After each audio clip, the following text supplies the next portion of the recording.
We are back here on the Analytical Iowan podcast. It is Saturday, November 29th, as you are listening to this. Now, I do apologize for the much later podcast. Full transparency. I had to work late yesterday, Friday, and then I was supposed to be off today, but due to some other issues and the weather, I basically ended up pulling what amounted to roughly a 15, 16 hour straight shift. And that wasn't bad enough. Okay, I get home and I figure I'm going to sit down and I'll get recording for you guys. And sitting here digging through the news and spend about half an hour doing that. And I'm like, I'm going to go lay down. I'm going to take a short nap. I will get up and, uh, you know, record by midday or whatever. Well, that didn't happen since I didn't set an alarm or anything. That short nap turned into a much longer deal. And, well, here we are. So I'm recording now. I'm going to get this recorded as soon as I can. I'll get it posted as soon as I can. Um, and just wanted to be out open and let you know what was going on, why it wasn't up when you might have been looking for it. Because I try to get it up by mid morning at the latest. Um, but not every day does that succeed, obviously. It's just me. I don't have anybody doing my posting for me. I don't have anybody doing any editing. Not that I edit much. I don't have anybody doing any of that. I have to make it work around the times that I'm available. And unfortunately, today I ended up putting in way more hours than I expected.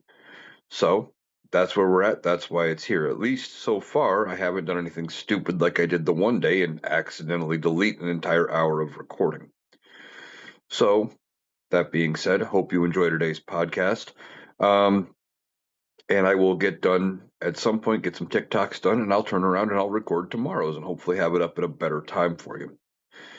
Now that all being said, we got a lot to talk about. And the top story, really, the one that Donald Trump can't seem to get away from, is the tragedy that happened in Washington, D.C.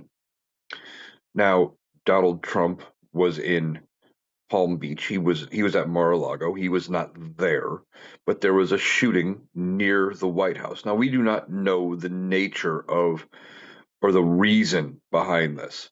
Now the guy who did it, whose name I'm not even going to attempt to pronounce, and I'm not going to give him the credit because you know of what he did, but he comes out and decides one day to walk down the streets of Washington, D.C., and shoot two Guards members. Now, this is an Afghanistan national who sought asylum here after the pullout from Afghanistan in 2021. Now, unfortunately, we did hear that one of the members of the Guard, a 20-year-old Sarah Beckstrom, has passed away. And now that has been confirmed by multiple sources, not just by Donald Trump. I believe when I recorded yesterday's podcast, the live I did, he had just come out right before I recorded, and he was the one who made the announcement. And knowing Donald Trump, I didn't want to believe anything coming from him. Because Donald Trump is not above mentioning somebody passing away to illustrate a point, right? Donald Trump will bend any fact, will twist any narrative to change the story. And of course, with the way he talks, and he doesn't have a coherent train of thought when he talks, he just rambles and spews out words. And when he does, you don't entirely know if what he is saying is actually true. But it has been confirmed that she did pass away. So this guy could be facing, you know, manslaughter, murder charges. We don't know if it was actually premeditated. Obviously, the difference there being, did he go after these people specifically, or did they just happen to be there when he chose to do it in the spur of the moment? Uh, we'll have to see. I mean, it's probably still going to be murder, maybe just depending on which degree of a murder charge they give. Um, but we haven't gotten a motive. Now, Donald Trump was asked, "Are you planning to attend her funeral?" And he got caught off guard. He was not expecting that. And I don't know that he has been asked to attend, and I don't know if would actually do it, but because the question caught him off guard, he comes out, he kind of looks flustered for a moment, but Donald Trump looks flustered a lot anymore, and then says, "Well, I could conceive of it. I could conceive of going," because he hadn't thought of it. He had no remorse. He had no empathy, no sympathy really for the family, because then he immediately turned and started talking about how big he won West Virginia and how they love him in West Virginia. Once again, turning it to himself.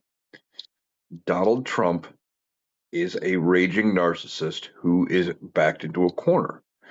Now, he is trying to get away from this story. Why? Because his ways of diverting and distracting and deflecting aren't working. Okay. He wants to blame Joe Biden because he blames Joe Biden for everything. But why is he blaming Joe Biden? Because this Afghan national who was apparently working for the CIA, or at least he had had a CIA badge. He'd apparently been working for him during their time in Afghanistan when we were over there. And he came over in 21 after the pullout of U.S. forces from Afghanistan. Okay. And he then applied for asylum, not until 2024. But it didn't get approved until 2025 under the Donald Trump administration. Now, Donald Trump, being Donald Trump, wants to blame Joe Biden for not vetting this guy, not doing any paperwork, and they're saying the same things. They're all of the people from the administration are talking about how well they weren't vetted and they weren't this and they weren't that, and and Donald Trump wants to blame Joe Biden, but the fact of the matter is his asylum did not get approved until under the Trump administration. So if this guy was really that dangerous and he should have been vetted correctly and not granted asylum, why did the Trump administration do it? He wants to blame Joe Biden for all this happening under the Biden administration. Well, even though the process started there, you can't blame Joe Biden directly because you miss things. People lie. Maybe this guy had lied on his application. We don't know. We don't know what is all going on here. Um, but Donald Trump wants us to believe it's Joe Biden's fault. So, by that logic, if it was Joe Biden's fault because the guy came over here in 21 under Joe Biden and he applied for asylum under Joe Biden, then it falls at the feet of Donald Trump when his asylum was approved under the Trump administration. That's using Donald Trump's own way of thinking against him. And he doesn't know what to do with that information. He doesn't. His hope was to blame Joe Biden yet again and to look like the tough guy. And we'll see, my immigration policies would have prevented this. But the Democrats had the open borders, and they're the ones to blame. And once again, Donald Trump is backed into a corner. This makes him look bad.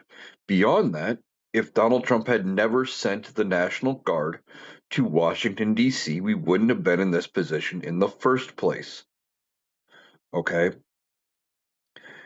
Donald Trump is responsible for what happened, at least from the way it looks right now.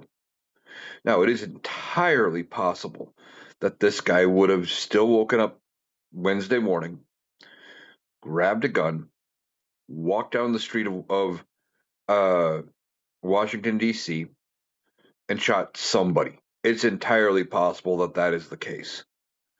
But that is not what happened here. Donald Trump has the guard in D.C. doing peacekeeping.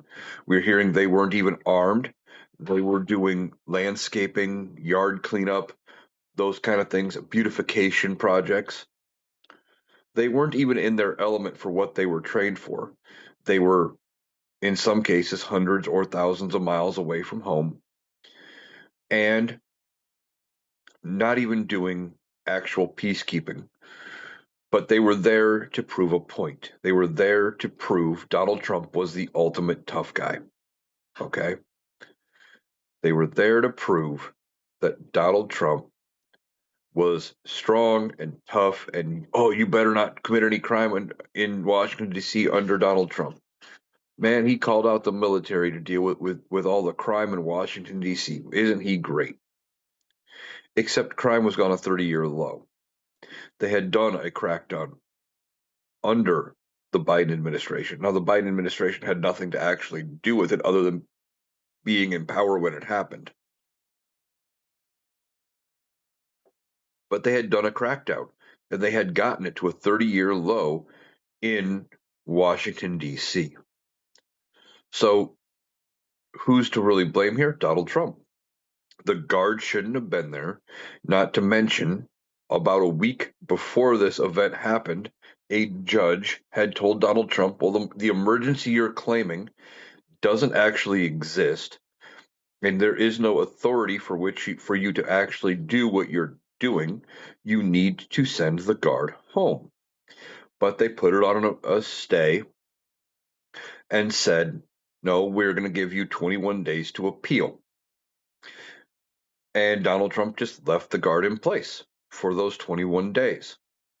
Well, look what happened. In the time frame that all happened, here we are. There was this incident. Donald Trump is fully responsible because without Donald Trump, the guard would not have been in D.C. And this goes for any of the American cities where Donald Trump has tried to put guard people there. And I'm surprised this is the first real incident of somebody getting tragically killed from Donald Trump having the guard in American cities. They're not supposed to be carrying weapons, and they are not supposed to be used as peacekeepers, except in times of like true national emergency or public safety crisis. This made up public safety crisis that Donald Trump is doing to get his way doesn't cut it. Okay? Donald Trump is scared of getting the fallout of being affected by all of this, and he's trying to get away from it. He doesn't want the blame. He never wants the blame for anything that goes wrong, ever. And he can't get away from the blame for all of this. Now, we don't know what is going to come of this whole situation, but Donald Trump and Pete Hegseth and the Department of Defense Secretary Pete Hegseth has got his own problems, and I'll talk about those in a minute. But Donald Trump and Pete Hegseth are talking about sending 500 more Guard members to Washington, D.C. Why? To help with peacekeeping. Well, how is that going to help? We don't know the motivation of this particular person. Would he have still walked down the street and shot somebody, anybody, the first person he saw? Or was this targeted because of the fact that the National Guard were still in D.C. months later, serving no purpose other than doing things they weren't assigned for, getting deployment pay, and racking up a bill that we shouldn't even be paying because they get active duty pay, they get deployment pay for doing this. But Donald Trump doesn't care about that. He treats the national funds like his personal checkbook, and he doesn't care how much money he spends. So that's obvious. So we don't know if this guy would have still done it if the National Guard wasn't there. But one of the things this administration is doing to respond is to send 500 more Guard troops. Like, that's not going to do anything. That may actually escalate the situation, and we may have more dead members of the National Guard. Truthfully, we might.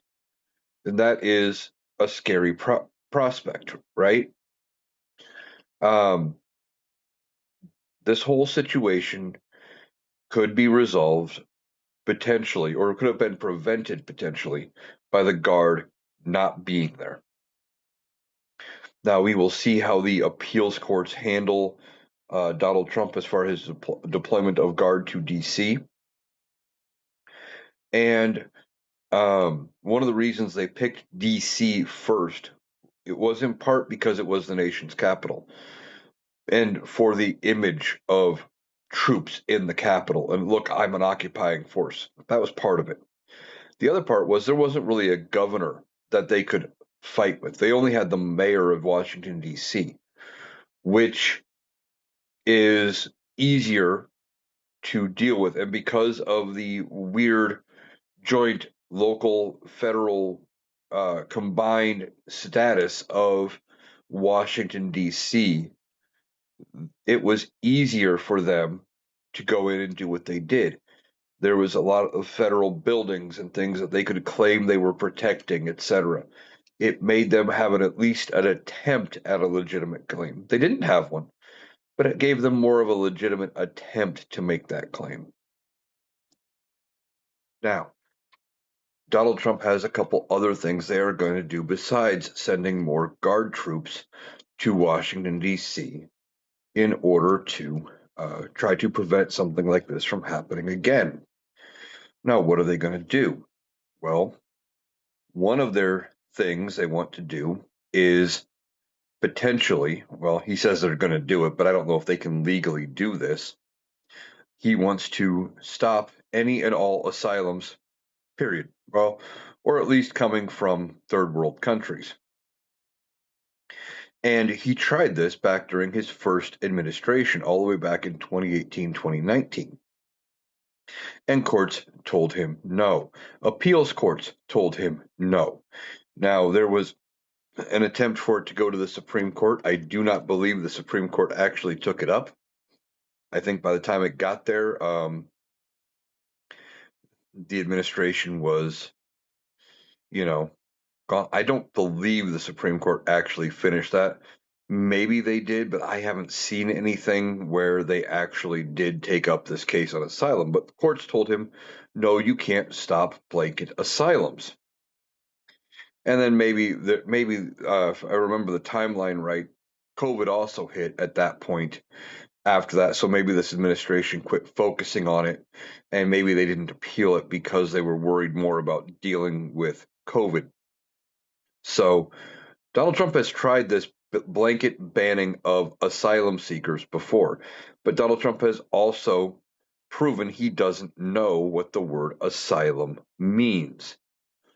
Because when he hears when they talk about people getting asylum at the border, he goes on this rant, and he's done it multiple times. You can find video clips of him talking about that they're releasing people from insane asylums and they're sending criminals that are swarming us at the border. He thinks seeking asylum is the same as coming from a mental institution. They're not even close to the same thing, even though they use the same word. Now, there are international and U.S. laws that require the United States to accept refugees from certain countries. We've signed treaties, but Donald Trump doesn't care about treaties. He's willing to tear up any treaty, including one he himself put into place, if it serves his narrative. But we have, by law, said that we would accept refugees under certain conditions, and obviously they have to be able to prove that, and they would have their day in court. Donald Trump doesn't want anybody to have their day in court. He doesn't want them to have due process. He's even said about certain things, do it first, figure out due process second. Well, you can't do that. And how do they prove that they genuinely need asylum? Well, they have to go to court and they have to be able to have some proof of what they've done, or at least be able to tell a compelling enough story that would fit with what the United States knows about the area, etc. But Donald Trump wants to ban, again, all asylum seekers, and he wants to ban basically any immigration coming from a third world country. He's done this before. The courts have told him no before. I don't know if it's the dementia kicking in that he doesn't remember that he has done this before, or if it is just the fact that he thinks he can do whatever he wants and he's going to try it again, and that this time it would be ruled differently and be ruled in his favor. Donald Trump doesn't have any good ideas for how to prevent this. Now, his idea about banning asylum seekers and immigrants from third world countries is not addressing the problem. We don't know why yet this guy did this, but it's a shotgun approach, right? We got one person from one group who did something horrible, and Donald Trump's immediate reaction is to ban them all. And they're not going to allow any of this. He also wants to look at everybody who has asylum and try to go through and revoke that asylum and review everybody. Now, I don't know that they're going to be able to review everybody. That would be a massive undertaking. We're talking probably tens of thousands, if not hundreds of thousands of hours of labor spent doing all of this, not to mention court cases, because you have to go, from what I understand, you have to get asylum, you have to go through the court process and have to see an immigration judge to have your case approved. But I could be wrong. But either way, there's a whole process, and then you have to go through. And just because the process is, even if they don't have to go before a judge and get a judge to sign off on changing their immigration status, um, there's ways to appeal. I believe if it gets revoked down the road, and they could sue to have it relooked at by a judge. And the simple fact that Donald Trump is saying, well, we're going to ban everybody in response to this, may be enough evidence to convince a judge that Donald Trump and this administration are not doing things by the book and that it wasn't a genuine, unbiased, non discriminatory reason for revoking asylum. And that is one of the things that Donald Trump uh, doesn't want to hear. He doesn't want these courts to overturn anything he does. He doesn't want courts looking at what he does. He has said before that he doesn't think the courts have the authority to look at or review anything the president does. Except that is exactly how our system of government is set up. We have checks and balances. Congress writes the laws, the executive branch enforces the laws, and the judicial branch reviews the laws. And they all have varying ways of checking the other powers. For example, if Congress passes an unconstitutional law, even though the president signs it, the court can turn around and say, no, that really violates the Constitution. You can't actually enforce that law. You can't, not anything that they dream up can become a law. Same thing with an executive order. We've seen numerous executive orders by Donald Trump get tossed out by courts saying those violate the Constitution here, here, and here. You can't do that. That is one of the things that is the court's responsibility, to check the power of both the legislative and the executive branches. They are three co-equal branches of government. But Donald Trump doesn't want that. He wants one branch above them all. He wants the executive to be almost a king, or actually a king. And of course, you're going to get the MAGAs coming in the comments and saying, well, if he was truly a king, you wouldn't be free to say that. Look at what he is trying to do. Right now, we are free to do whatever because he is not a king yet, but he wants to be one. That hasn't changed.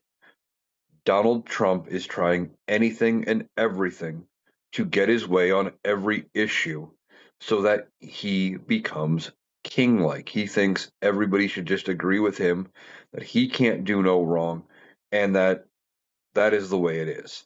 And no, it's not. Donald Trump has taken the position that it's not illegal if the president does it. That didn't work for Nixon. It's not going to work for Donald Trump. All right. As far as restricting immigration, again, Donald Trump tried that during his first term. Not just the asylum, but he tried to say we're not going to accept any immigration. Again, was denied. And you can't put blanket restrictions on people like that. You can't say we're going to bring it down to nothing. But Donald Trump wants to appear to be tough on immigration. Once again, turning this into a culture war problem. It's us versus them, and it's not. This was a lone assailant who did this for reasons we don't know yet. Now, there's already conspiracy theories floating out back there. And one of the things that people have suggested that could have been going on here, and we don't know, and we may never know, especially if this guy never sees a trial. There are so many things that don't make sense when it comes to major events that happen and this administration. Okay? They don't make sense. For example, you have the shooting in Butler, Pennsylvania, the attempt on Donald Trump, where he supposedly was shot in the ear. Now, if you look at his ear now, his ear looks fine. It was more than likely a piece of glass from one of the monitors that bounced back and hit him in the ear. It wasn't actually a bullet. But you have that shooting. And the whole thing seemed very weird because the press is off to the side. He gets shot. He goes down. As far as they know, there was only one shooter that day. He gets taken out. And then Donald Trump is allowed to stand with his Secret Service around him, put his fist in the air, chanting, fight, fight, fight. And then you watch the Secret Service from the one video where they allow the press to come back in front of the podium and capture that image looking up at the president as he is doing that. Well, if you are protecting somebody, don't you think the last thing you would want to do is get anybody closer to the target you are protecting when they had just been shot at? Okay, you would think that's what you would want to do. But this whole thing, he allowed to get his head up in the open where he could be a target again. Maybe there was more than one shooter. They didn't know that at that point. They knew they had taken out the one guy. The whole thing seemed weird. And we still don't know much about the guy. We don't know much about his motivation. There really hasn't been any investigation into it because he was taken out the day it happened, other than he seemed like he was a far right Trump supporter. And he was a young kid. None of it made sense. But then you could overlook that and you could move past it. Okay. Lone guy kind of weird. And then there's the other guy who we haven't heard much about in a long time. The guy who gets caught, again, Trump supporter, basically laying in the grass at one of Donald Trump's golf courses. They spot him from like a hole away, hundreds of yards away. They spot the barrel of a rifle sticking through the grass. The Secret Service does. And they go apprehend the guy before he can even get a shot off. And it looks like he is going to take a shot at the president while he was out golfing. Again, just seems weird. How do they spot him from so far away? You know, some of the things there don't add up. And again, he had been going through the trial. We haven't heard anything about that trial in months. Not really, since this administration took over. It has been dragged out in court and nothing else going on.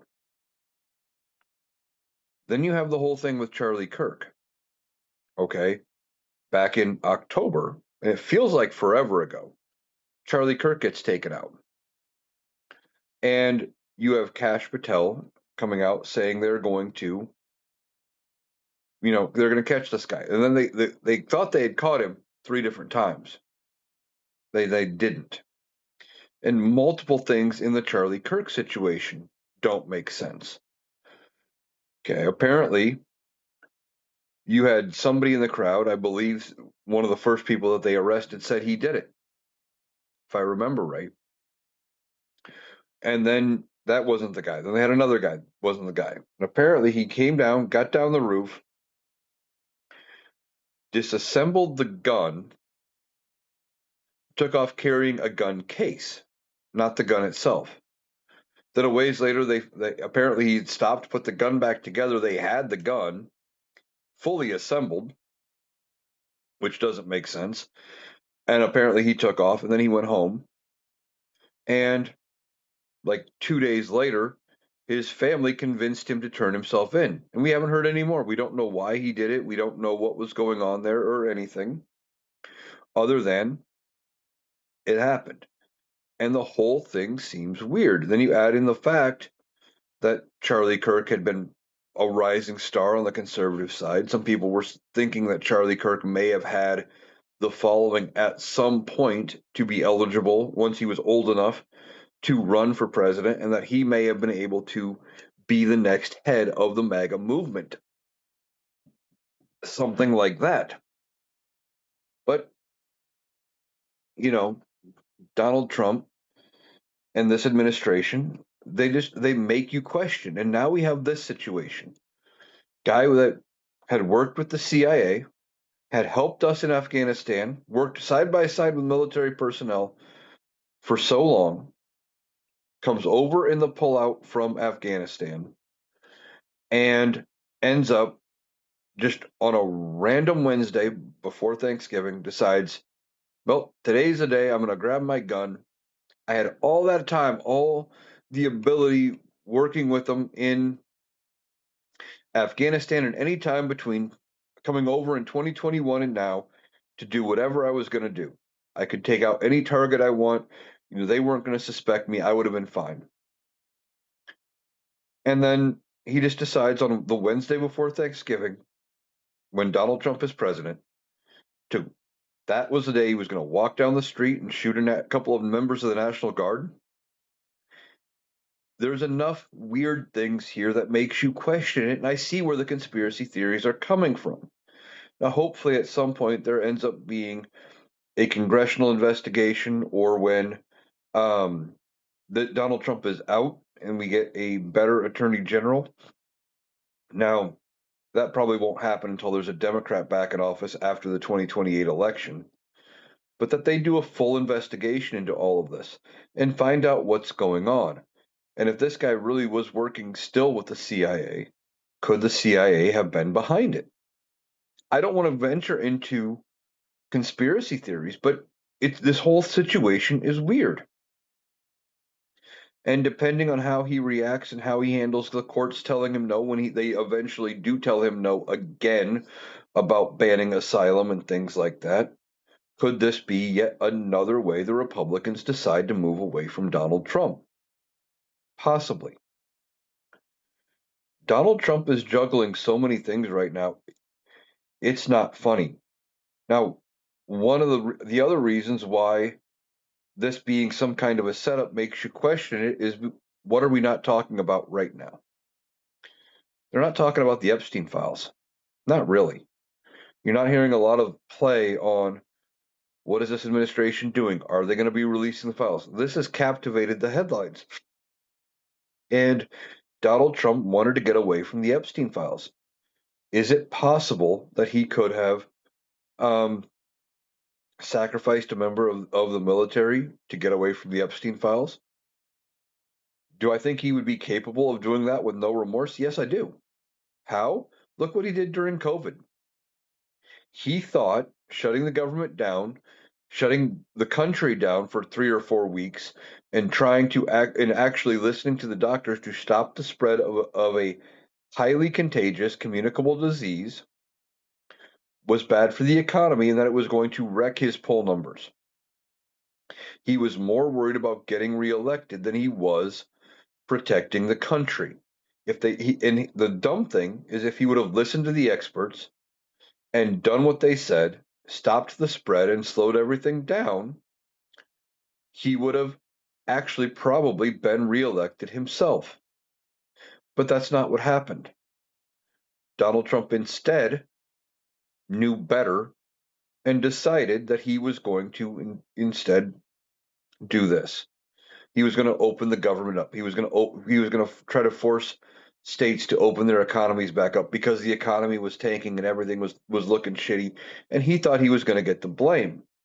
So in effect, he sacrificed every American who died under COVID, and then he went pushing on a big anti um, COVID crusade, basically anti science crusade, talking about, well, if disinfectant is such a good thing to use to wipe out vaccine to wipe out viruses and stuff, maybe we should look at a way to inject it. And whether or not he actually said inject bleach, the fact of the matter is he was saying we need to look into a way to put disinfectant into people to wipe out the virus, which is just a dumb comment. He didn't want to listen to any medical experts during COVID. So he sacrificed a million people who ultimately died of COVID, and it took us until the Biden administration to actually get past it. And then the same people who want to cheer Donald Trump from getting the vaccine made refused to take it because it came out during the Biden administration. Thing is, it could have come out during the Trump administration, but they didn't have a plan to distribute it to anybody. It was there. They just didn't know how to get it out to people and how to get people to take it and how to get it covered by insurance and all of those kind of things. There wasn't a plan. So could Donald Trump have sacrificed these two members of the National Guard to get shot for his agenda and to not talk about the Epstein files? It's possible.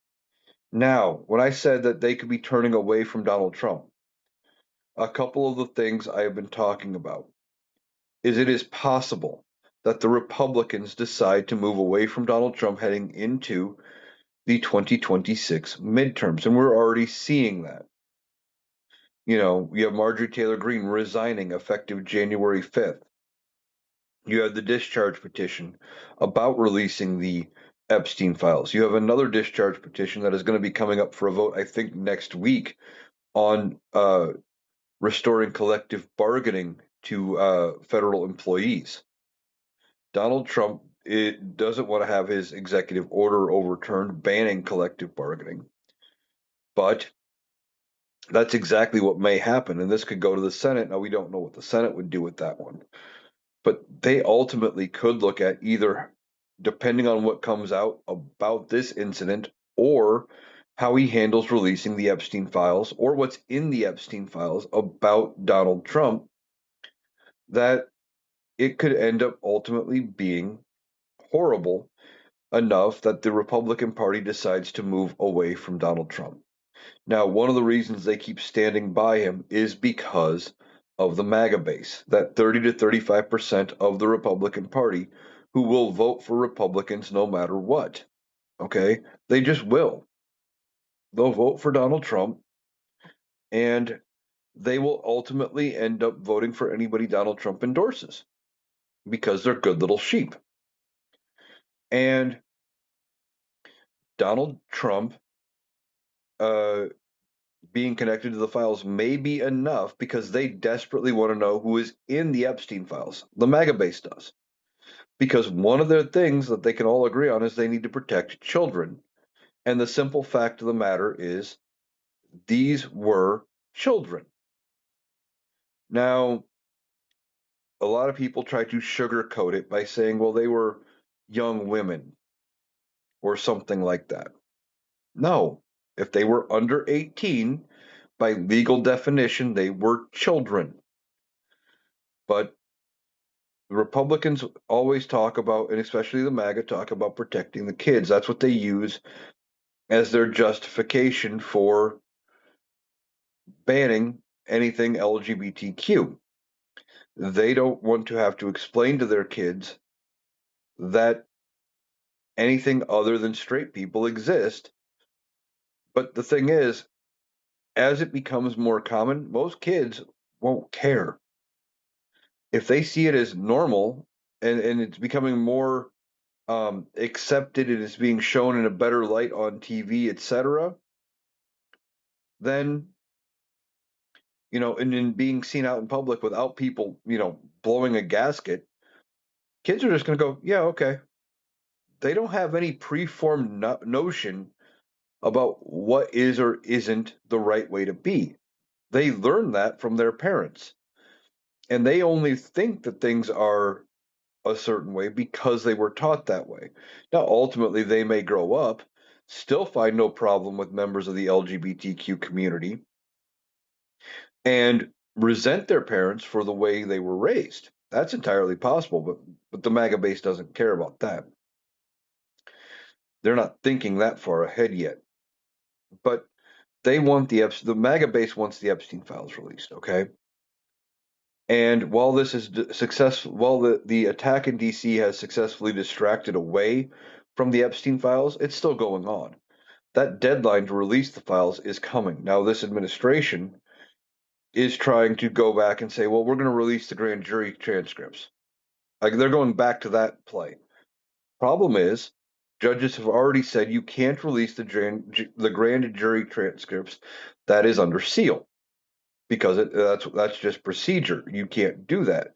That doesn't mean they can't release the evidence that was used that is currently in the possession of the DOJ.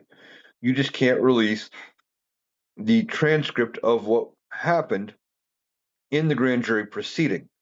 But they're going to try to use the transcripts as their way out again, I think. And when the judges block it, they're going to say, "Well, see, I can't comply with that law to release the Epstein files." Judges said no.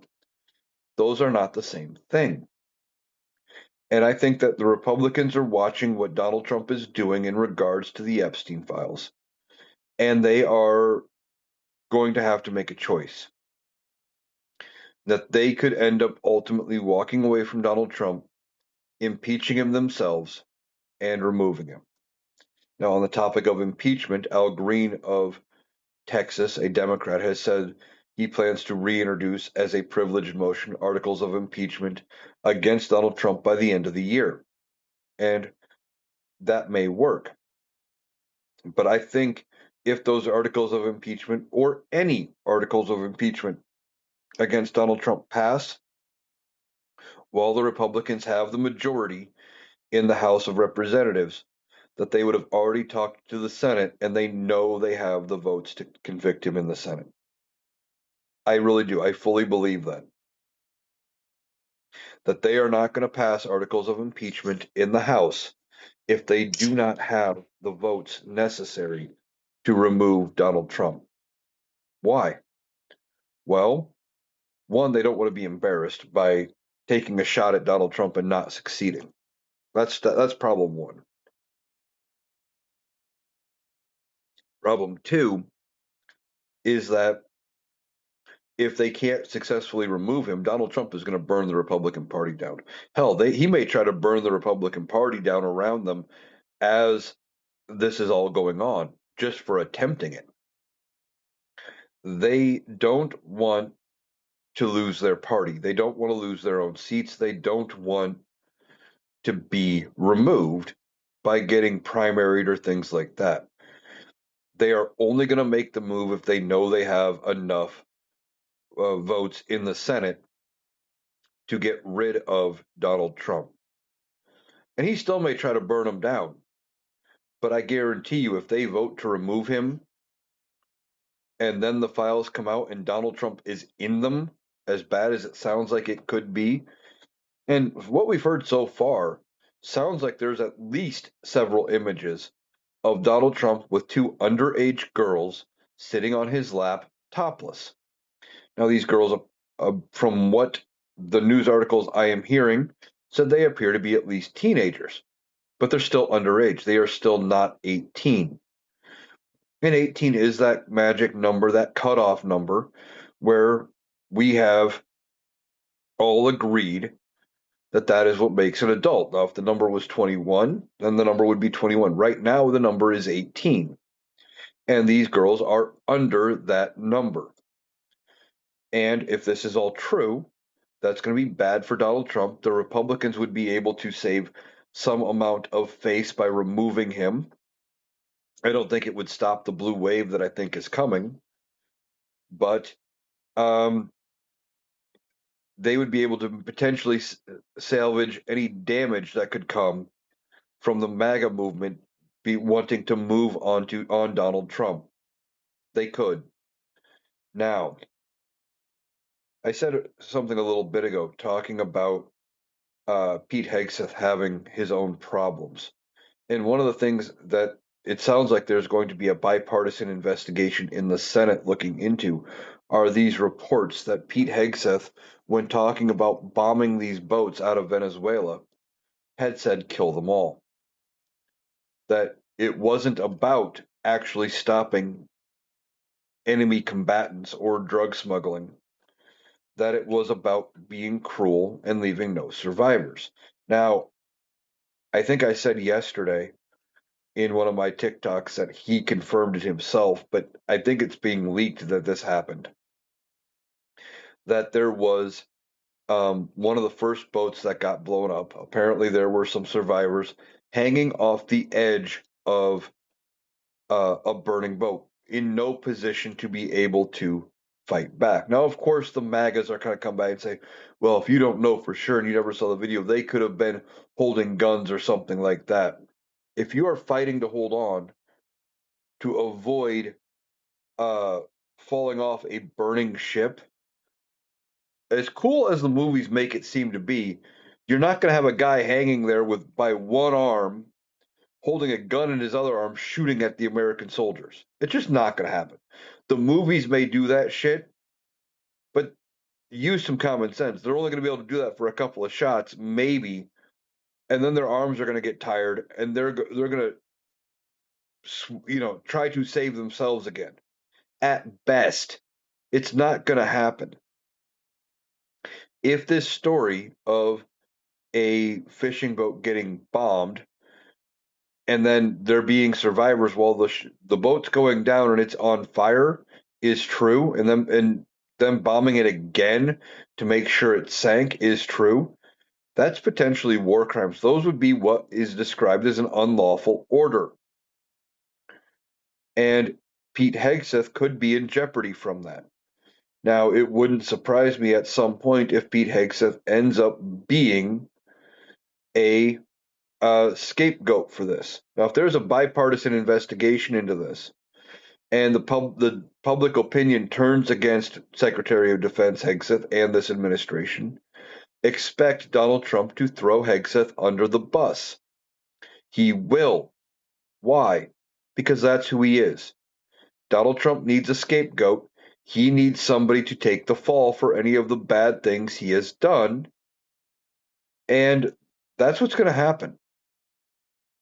Donald Trump will probably get rid of Hegseth and try to bring in a different Secretary of Defense just to avoid any sort of culpability when it comes to any of this. And as they are looking into it, ultimately, Donald Trump is going to be gone at some point. The Republicans are going to be out of power at some point, probably soon. Okay? Potentially as soon as 26 in the Senate and the House.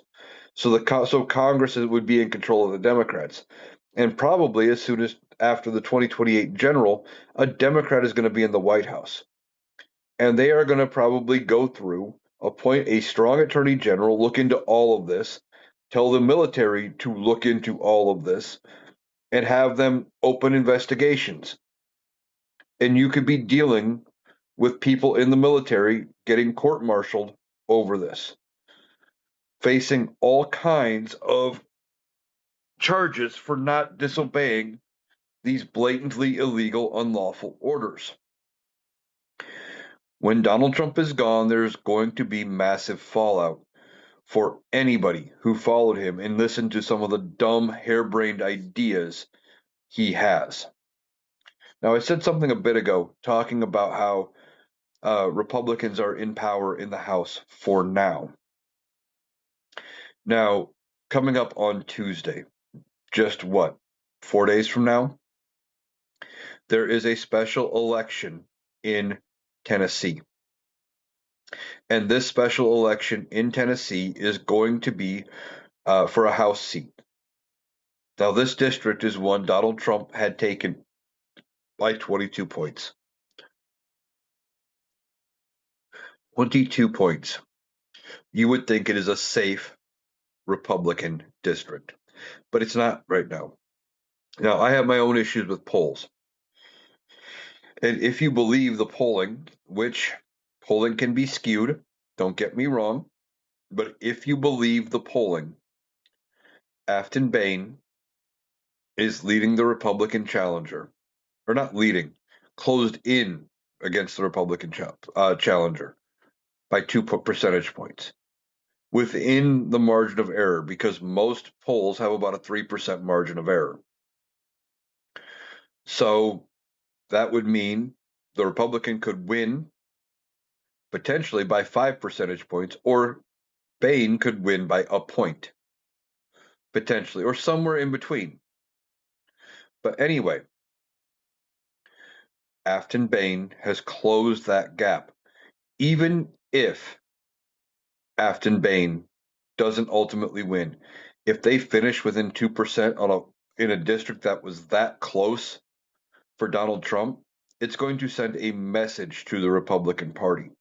And if Afton Bain wins that seat, there is mass speculation that a number of House Republicans are going to follow suit with Marjorie Taylor Greene and start resigning early. That way they resign, they go out on top. They can say, well, we're splitting with the administration, don't agree with this or that. And they can go out kind of looking like a hero. Now, they're not. And people with half a brain will be able to see it for what it is. But they don't want to get beat. That's why so many members of Congress have not ran for re-election on both sides of the aisle. Well, mostly on the Republican side of the aisle, but that's why they typically don't run for re-election on either side of the aisle, is they don't want to get beat. They don't want to go out a loser. So they don't run, and then they can say, well, I chose not to seek re-election. And they can spin the narrative for when they decide to re-enter politics. This special election could potentially decide the fate of Congress before the midterms. How? Well, if Afton Bain wins, okay, she's within 2 percentage points. It is possible that Afton Bain flips that seat. And like I said, that was a seat Donald Trump carried by 20 plus percentage points, 22 points. If Afton Bain flips that, that is sending a shockwave through the Republican Party about how far their support has fallen. But that brings the total in the House of Representatives to 214 Democrats. Okay. There's a special election coming up in Texas. It's a runoff election for a House seat. Both members are Democrats. That's it. There's only two options. No write-in candidate, no chance for a Republican because it's a runoff. Neither candidate got a majority of the votes because it was like a field of, I think, 15 in this special election earlier this month, in the regular election earlier this month in Texas. And because neither candidate made it over the 50% threshold, the top two vote getters ultimately will shift to a runoff. And that happens probably in January. So that's a guaranteed Democrat pickup. That brings us to 215. Okay. You have Mickey Sherrill's seat in New Jersey, a safe Democrat district. Assuming it votes according to how trending normally goes, that makes it 216 for the Democrats. And then you have Marjorie Taylor Greene's seat in Georgia, which would probably be up for a special election vote by March, mid-April at the latest.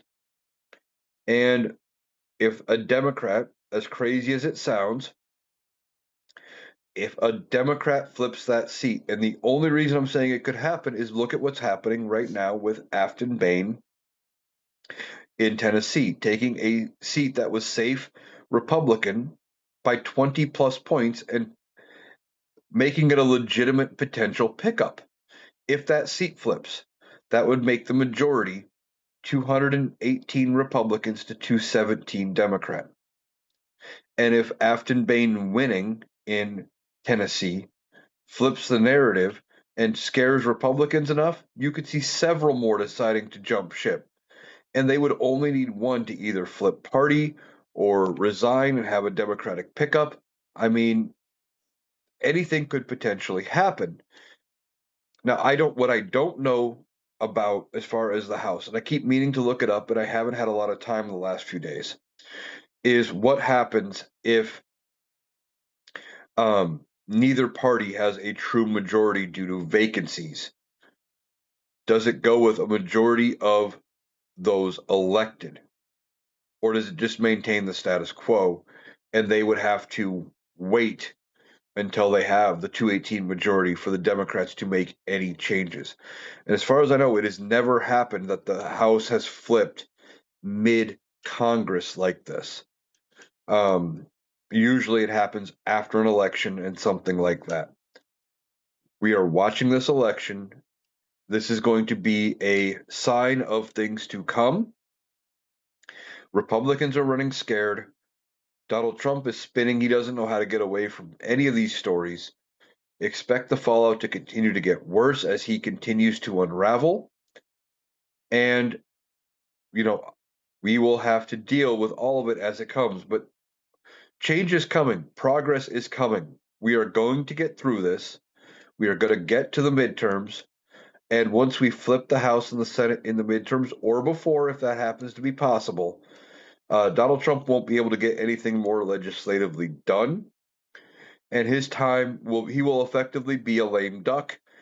And then at that point, it is up to us to just ride out the clock with no progress really being made. But we ride out the clock until the 2028 general elected Democrat, make sure they have the House and the Senate, and then we start making very real progress going forward, um, trying to solve everything that Donald Trump has screwed up. All right, that's going to do it for today's episode of the Analytical Iowan podcast. I want to thank you for taking the time to join me. Uh, I will be back tomorrow with another episode. Probably going to record it in a little while, or at least yet later tonight, so it goes up earlier tomorrow, and hopefully it's not as late out as today's episode was. So I want to thank you for joining me. I hope you have a great day, and I will talk to you tomorrow.